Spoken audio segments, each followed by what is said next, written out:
Hey guys, Stormy Jones. Let me ask you a question.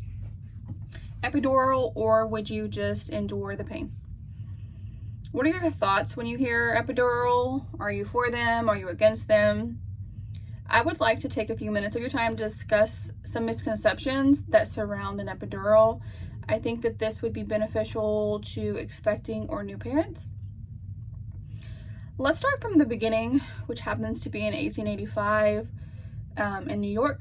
There was a nephrologist named Leonardo Cornell. He was the first on record doctor that performed an epidural.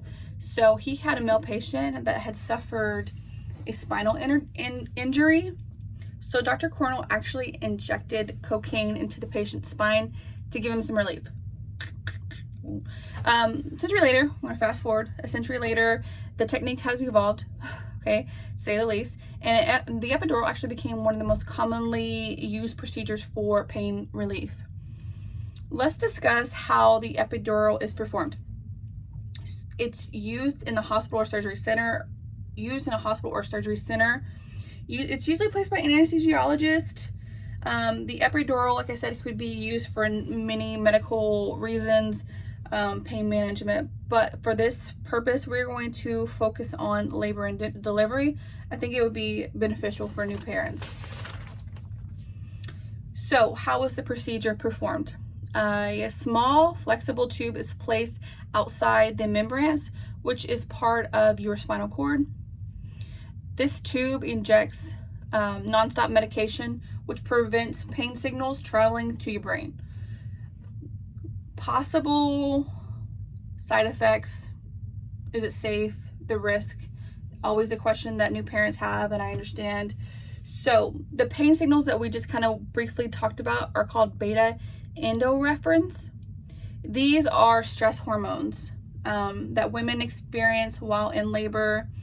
Hormones and pain have women feeling as if they're in another planet or out of body experience, I guess we would so to say. Now, without an epidural, this will leave this mother feeling pretty exhausted for her newborn from the pain that she just experienced.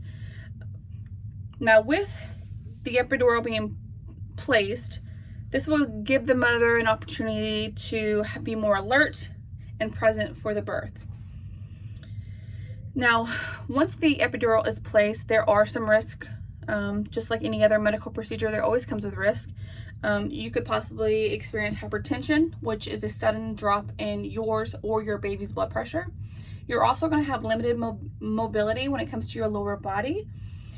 We talked about the possible risk. Let's move forward to the biggest part of this focus is misconceptions. Okay, so a big misconception that we hear quite often is that if you have an epidural, you're more likely to have a C-section, which is false. Again, there's no evidence proven that a cesarean is performed due to the mother's choice of having an epidural while in labor.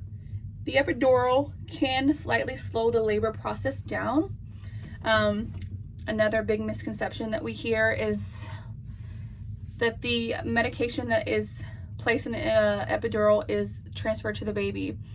We hear it all the time. Professionals recommend, hey, avoid foods, avoid drinks, avoid certain type of medications.